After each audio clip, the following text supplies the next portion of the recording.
Hey folks, this is Abel James, and you are standing in what remains after a forest fire.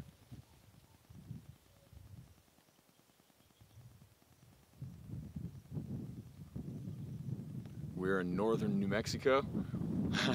We were just driving through, and I don't even know exactly when this fire happened, but we like to hike around in the Southwest and California, and we have noticed that there are a lot of places that have been scorched recently, and the upcoming seasons look like they're going to be pretty intense, unfortunately, mostly due to drought, ongoing drought. So be aware that this used to be a thriving forest full of green, and it takes a long time to come back from that. But this is happening in real places to real people.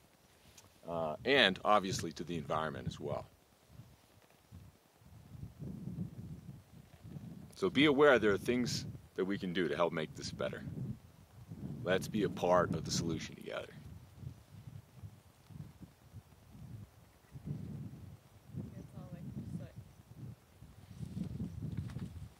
Yeah, all the soot dropped off of this one here.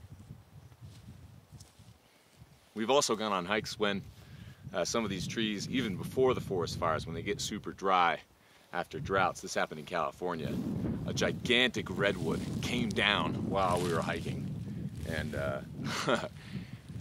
fortunately it wasn't too close to us, but you don't want to be in the way of something like that. And these guys are all going to come down at some point soon, for better or worse.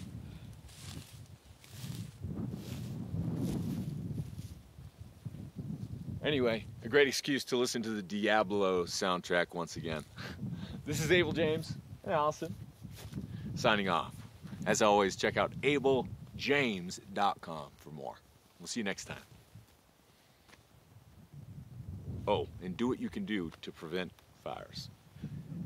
Having lost everything in a fire in my early 20s, they're real, and it's intense. So do what you can. We'll see you next time.